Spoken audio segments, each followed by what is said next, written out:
Hello नमस्कार, welcome to Inculcate Learning. Intelligence test की हमें बात करनी है जी, क्योंकि लास्ट क्लास में हमने बात की थी असेसमेंट ऑफ इंटेलिजेंस की।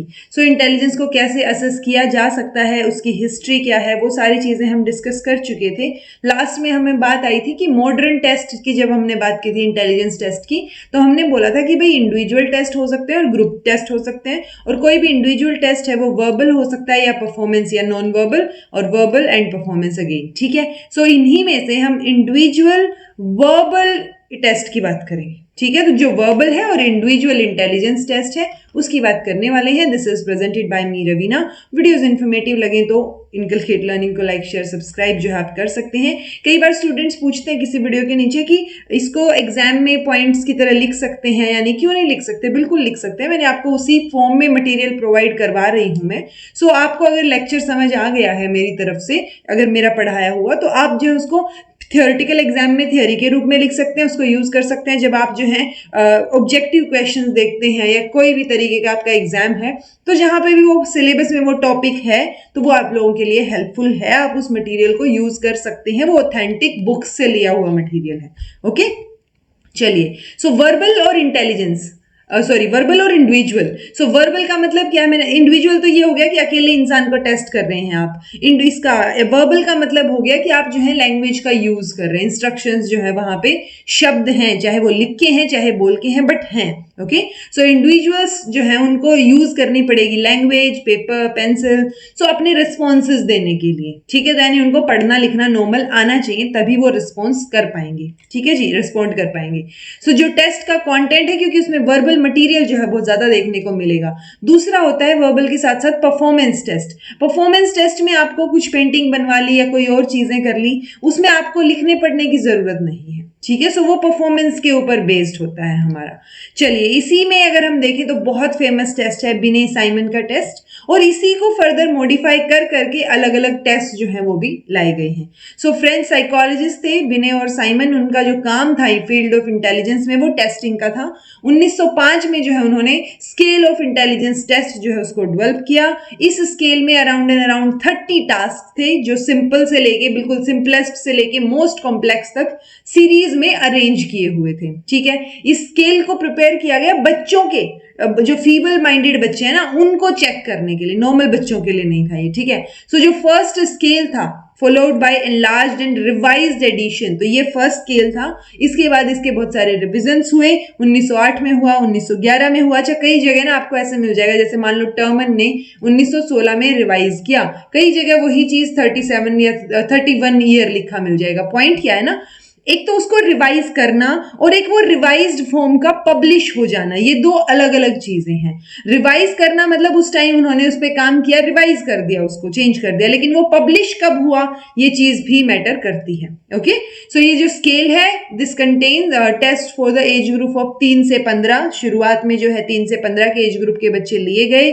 6 आइटम्स जो है in the test meant for each age, 6 items उन्होंने लिए। ये स्केल जो है वो एक्सटेंसिवली यूज किया गया बाद में सभी यूरोपियन कंट्रीज में, अमेरिका में, कनाडा, ऑस्ट्रेलिया, न्यूजीलैंड, हर जगह पे इसका यूज किया गया, तो इंपॉर्टेंट हो जाता है। ठीक है, अब मतलब क्या, जो पॉइंट्स की ये बात कर रहे हैं, तो देखिए एट द एज, कौन सी एज? 3 साल की बात हो रही है, तो आप किस तरीके की चीजें उनसे पूछेंगे। ठीक है, points to nose, eye, mouth की नोज के हाथ लगाओ, या 2 डिजिट जो है वो रिपीट करवा लिए उनसे, आप बोलोगे, वो आपके पीछे पीछे रिपीट करेंगे बच्चे। ठीक है, कोई पिक्चर जो है उनके सामने आपने दिखाई, या फैमिली का नेम जो है वो पूछ लिया, रिपीट कर दिया सेंटेंस, तो इस तरीके की चीजें एज 3 में इन्होंने डाली। देन एज 4 में, अब ये आइटम्स हैं जब 1911 का जो स्केल था इनका, वो स्केल के अंदर क्या क्या चीजें थी। जैसे 4th एज की बात करें तो सेक्स पूछ लिया बच्चे से, नेम्स पूछ लिए, 3 डिजिट रिपीट करा लिए।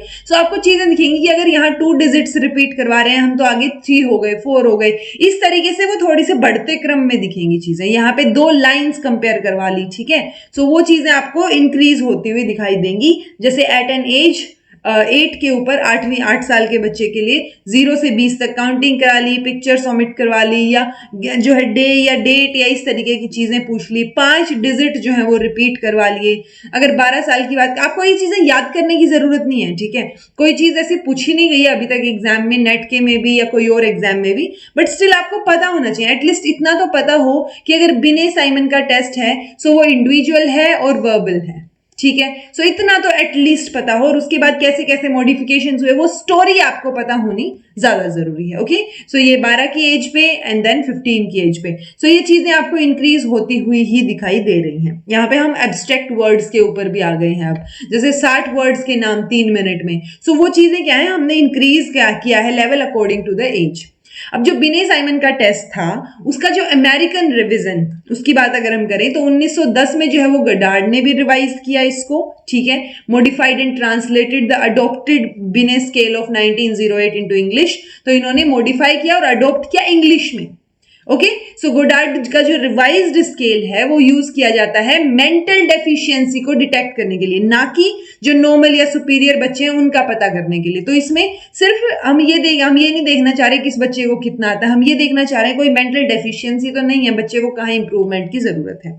एक और रिवीजन था जो हेरिंग ने किया, उसके बाद 1916 में टर्मन ने, सबसे इंपॉर्टेंट है ये रिवीजन, ठीक है, टर्मन जो कि स्टैनफोर्ड यूनिवर्सिटी के काम करने वाले थे, वहां पे काम कर रहे थे, तो अपनी यूनिवर्सिटी के ओनर में उन्होंने चेंज तो किया ही था, रिवाइज किया था इसको, तो उन्होंने खुद के नाम की बजाय स्टैनफोर्ड का नाम जो है वो लगा दिया और इसको स्टैनफोर्ड बिने टेस्ट के नाम से जाना जाने लग गया। तो जो अगर स्टैनफोर्ड बिने टेस्ट की बात हो रही है वो तो टर्मन ने जो है उसको रिवाइज करके बनाया था बिने टेस्ट को, ठीक है, और यही फर्स्ट अमेरिकन रिवीजन था बिने साइमन टेस्ट का, जो टर्मन का टेस्ट है स्टैनफोर्ड यूनिवर्सिटी वाला। फर्दर इसको 1937 में भी रिवाइज किया गया कोलैबोरेशन विद मेरिल के साथ। तो ये नाम थोड़े थोड़े याद हों कि अच्छा ठीक है, गोडार्ड का जो टेस्ट है रिवाइज वो 1910 में आया था और इंडिविजुअल वर्बल टेस्ट है।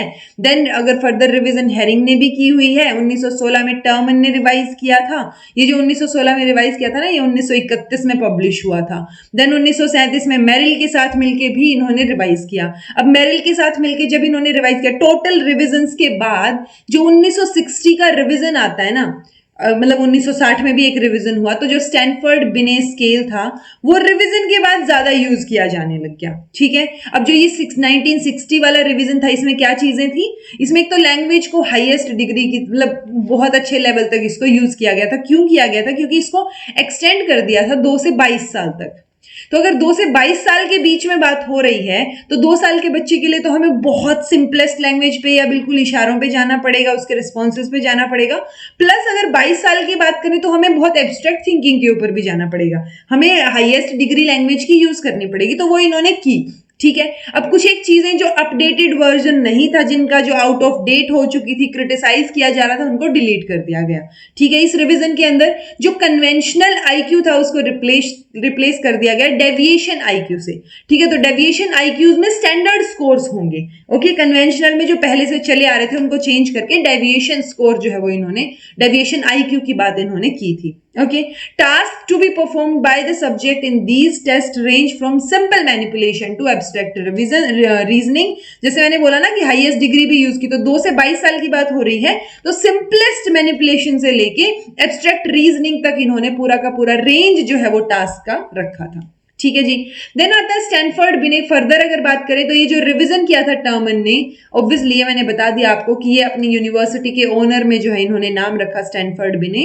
अब इनकी जो मॉडिफिकेशंस थी वो इन्होंने जो कुछ एक बिने टेस्ट की ड्रॉबैक्स थी उनको अवॉइड किया। इन्होंने 6 टेस्ट, हर एक एज ग्रुप में 6 टेस्ट जो है वो डाल दिए फ्रॉम 3 to 10, और 8 टेस्ट जो है वो किस में डाल दिए, एज 12 में। बेसिकली बात ये हो रही है कि अगर 3 से 10 साल का बच्चा है, एज ग्रुप ये है, तो 6 टेस्ट है यहाँ पे, ठीक है, हर एक एज ग्रुप में। और यहाँ अगर 8 टेस्ट है, मतलब 12 साल का बच्चा है तो 8 टेस्ट इंक्लूड कर दिए, 14 साल का है तो अगेन 6 हैं, 16 और 18 के ऊपर भी 6 हैं।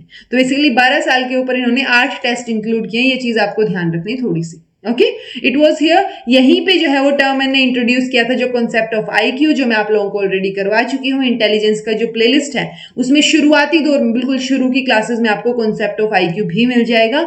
वहां पे इन्होंने क्या बताया कि मेंटल एज और क्रोनोलॉजिकल एज का क्या होता है, रेशियो होता है, जो इंटेलिजेंस आईक्यू इंटेलिजेंस क्वोशिएंट होता है वो, ये हम ऑलरेडी डिस्कस कर चुके हैं। सो ये कुछ एक चेंजेस करके इन्होंने इसको रिवाइज किया।